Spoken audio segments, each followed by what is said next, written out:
Yeah. So you guys have a tweet up from the writer's room that says things we want to see in episode 301. There's nothing listed under there. What's listed under there now?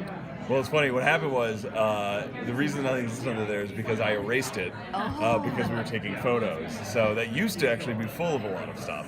So what happened was our room is wrapped right now. Tennessee took a picture and posted it, but I had already erased it because we were taking photos of everyone. But what happened was we had 2 weeks before we wrapped our room where we started really figuring out season 3. And one of the things I always like to do is start with the slush list. Just like what are all the things we owe? Wish list. The things we want to see, exactly. Like what's the fun that we've left on the table? What's the crazy things that we've always wanted to do and haven't had time or whatever? And then just look at that, remind ourselves of sort of what the true norths of the season can be. So it was a pretty fun And then list. suddenly an arc begins to form. Yeah. It's very free form, kind of jazz. Yeah. Does it change season 3 at all now that you're moving 4 episodes from 2? No, not so much. The 4 episodes, it's funny, is that they call them standalone episodes, but they're really not in that they move our characters quite deeper almost, because we get to spend like one episode focuses only really on Maze, and we get to really understand what this poor demon who doesn't have a soul, does she really not have a soul? Does she, what does that mean to have a soul? So we spend a lot of time kind of exploring that. And there's also little nuggets, little mythological nuggets that are kind of in each one where somebody just throws out a line and you go, wait, what did she just say? Yeah, what does that mean? What is that gonna... Like, we know where we want those episodes to air in season 3. What we did is we basically broke episodes that, if they aired in season 2, would set up story in season 3. Or if they aired in season 3, they would just more immediately set up the story. So hopefully when you're watching season 3, you will be going, was that a standalone or was that a regular episode? Because they do fold in really nicely, because we knew no matter what, as much as we wanted them to standalone, we wanted them to move story forward. Because personally, like that's what I watch the show for. That's what I love all my shows for. But what it really let us do is play.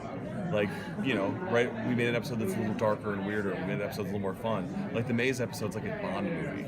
It's like it's Maze bounty hunting. It's really cool, and it's both not our show at all, and it's totally our show.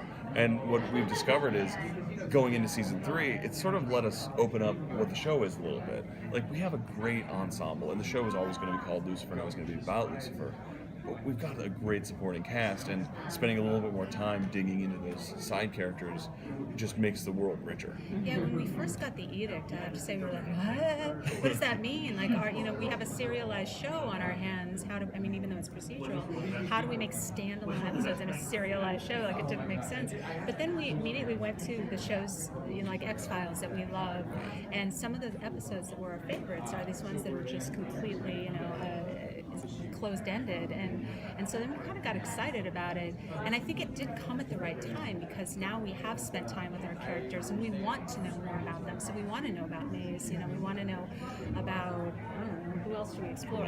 We want to know about Ella Lopez. We want to know there things. you go. We want to know about Lucifer and when he first came to LA. That would be a cool episode. That would be a cool episode, wouldn't it? To see that first day he landed in LA. That seems really neat. Yeah. We should do that.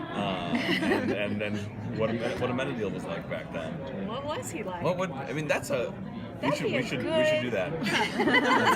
How does that impact what you did at the end of this season then? Not at all. Okay. So what's nice is we were always building an 18-episode arc. And what was actually really helpful about it is they didn't try to make us like fat. They didn't try to make us either like add 4 episodes in the middle or whatever. They're like, we love this arc. We're really happy with where you are. Have fun. And they really encouraged us, like, go off format. Like, play around with the way the show works, and we took it and ran with it. Thank you, Fox. Yeah. Well, one of the things I was wondering is, because they're standalones, did you consider at all like a DC TV crossover at all? Man. And what would you do? God, I would love to do something like that. The problem is, like, the Berlantiverse is so tightly wound together. They're their own machine, and then Gotham sort of exists in its own sort of almost time frame. So there's not really a natural show for us to cross over with.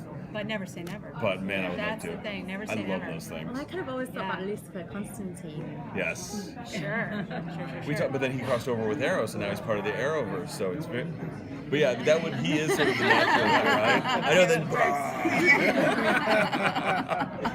But at some point, I think we'd love to do something like that. I mean, It's just. the thing also, if I may say about our show, is that we can kind of do anything. It feels like we have a little bit of a license to, because we don't take ourselves too seriously, hopefully. So that comes across. So I think if Batman did show up, I don't know, maybe not so weird. You know what I want to do? Here's what I want to do. On the next big crossover between all the Berlanti shows, I want all the characters together, and then in the background you see Lucifer just like smoking, looking at them, and then he just like shakes his head and walks away. That's what I want to happen. That would be the greatest crossover ever for me. Yeah. Thank you guys.